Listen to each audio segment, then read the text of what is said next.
Hi guys, welcome back to another. This video is kind of totally different from the regular videos that I normally do.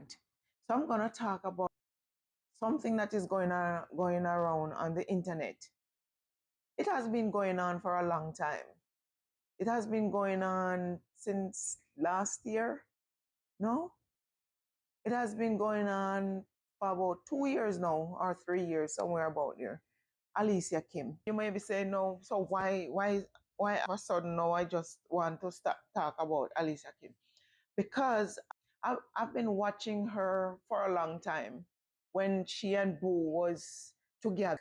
I think no, I think my very first time watching them was, I don't know, for some reason it popped up on my phone where I don't remember if it was a prank, the police prank, where when she went for her driving test and Boo pulled the police prank on her. I don't quite remember if that was the first time or was the time with TVJ when TVJ interviewed them. But I've been watching them for a long time. Not from the Jamaica days when they were in Jamaica, but I've been watching them for a couple of years well now and off and on.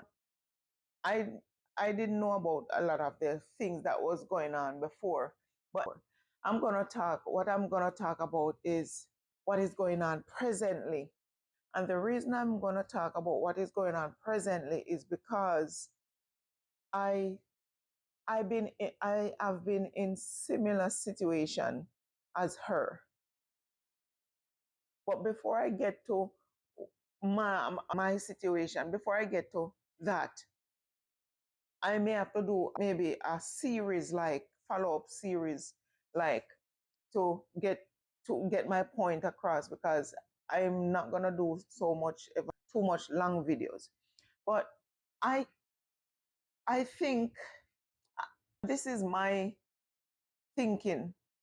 But before I get to the thinking part, and so much people have their own theory as to what happened and what they're not following what I've been said. But anyway, I don't know what happened, but I can only speak on what I've been said, what she said.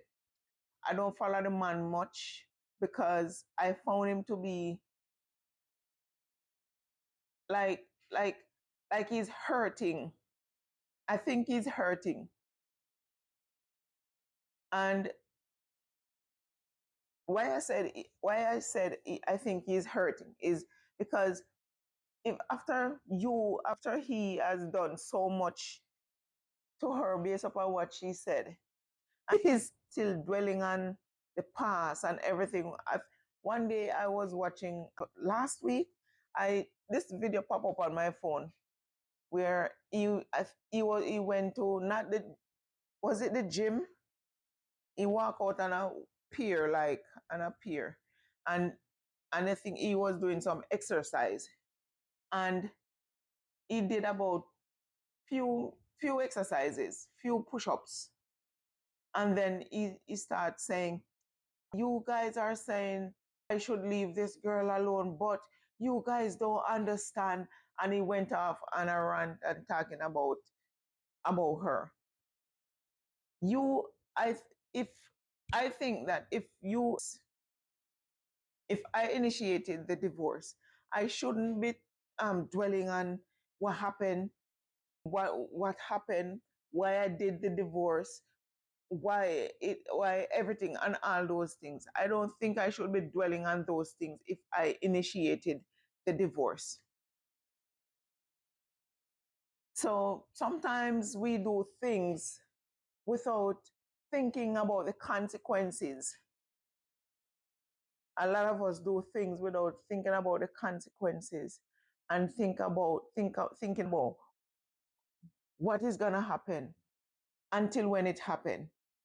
And then that's when we start blaming each other, we start blaming.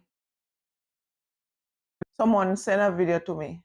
I don't want to get off topic, but the woman, she initiated the divorce. She and the ex-husband married for 7 years. And For some reason, I don't know what the reason was. She didn't state what the reason was why she wanted a divorce. So she initiated a divorce, and the divorce came through like 9:15 to be exact. I don't quite remember the time, if it was 9:15 or 9:30, but it was 9 something. And she have a specific date, like she would say September 15 at 9:15 a.m., something like that. The man won the lottery, 40 million. So the man said he stepped out of the court and he went to a gas station and just buy a lottery ticket just after the divorce. So it could be 10 o'clock, whatever time. And eventually he bought a quick pick because he didn't even initiate the number. He bought a quick pick and the ticket won in his favor. And that was a good thing for him because that man was like a broken man. And he had just step out, buy the ticket and win the lotto. The ex-wife found out and brought the man to court because she want half of the money. She want half 20 million. So had she known that the man was gonna win the $20 million, she wouldn't divorce. She would wait until she got maybe she'd have waited until she got some money before she divorced. But anyway, she took him to court to get half the money, $20 million. She didn't get a dime because the document shows that it was after the divorce, then the ticket was bought. So she didn't get anything. So it goes back now. Come back now to Kim and Boo. He initiated the divorce twice. Twice he divorced for the first time and then he come back again and divorce. But because Kim has been now successful in her YouTube and whatever she's doing, she's getting more and more success out of what she's doing. That is what is killing him, because what he wanted was, what he think would have happened is that she would have gotten she would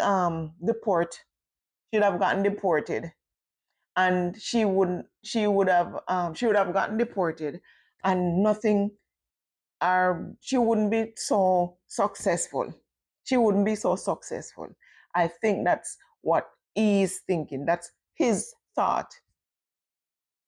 So he's a broken man and he's jealous because of everything things are going good for her. Things are going good for her, and he don't like that. He thinks she should have been broken and in distress and get deported. That's his thought. And that is the same thing that happened to me. That's the same thing happened to me. 5 years ago, let me see, 2018, that was when it happened. 2018, 2019, 2020, 2021, 2022, 2023, 2024, 2025. And now we are in 2025. 8 years ago, this happened to me. 8 years ago. But I don't know how Kim, well, basically, she's much stronger. She's younger than me. Maybe if I was younger, it wouldn't affect me that much, but it affect me greatly, deeply. It affect me so much. I didn't know I could recover. But the strong person I am, I didn't even consider myself strong. But based upon the few people who know my situation, they're the one who said, they don't know if they could have pulled through the way I did. So Kim, I want to big you up. I want to tell you how big, I want to big you up. I want to tell you how strong you are, how strong of a person you are. At the time when things were, when I was going through similar, my situation, I couldn't tell anybody. I couldn't tell anybody what I was going through. I couldn't speak. I didn't have the courage. I didn't have the strength to speak. I didn't, I was afraid to even bring up the situation, bring up the conversation. I was, because I was so broken. I was so broken and I was afraid to even bring up the conversation because I couldn't speak about it. I couldn't speak about it. If someone asked me, I would try to put the best outside. I would go to work every single day. I think this gonna be for another video though. But I wanna say, big up yourself, Kim, Alicia, Kim, big up yourself. You're strong. You're a strong girl. You're a very strong girl, and I admire you. I admire you for that. I know you cried. I know you cried, but you happen after you cried. You happen to come out and speak without the tears falling down your face. You're a strong girl, and I appreciate that. I big you up. I tell you, I big you up for that. So, guys, don't forget to like, subscribe, and share, and subscribe to my channel. I am gonna do a series about what happened to me 8 years ago. I didn't know time fly that fast because even though it happened here 8 years ago, basically I didn't start over until 3 years ago. 3 years ago was when I started over my life. And I'm gonna do a series of video. So I'm gonna call this episode 1. But I give the big up to Kim because she encouraged, not physically, she did not encourage me to do these videos, but taking a page out of her book, telling her story, telling my story, that's what I'm gonna do. So don't forget to like, subscribe, and share.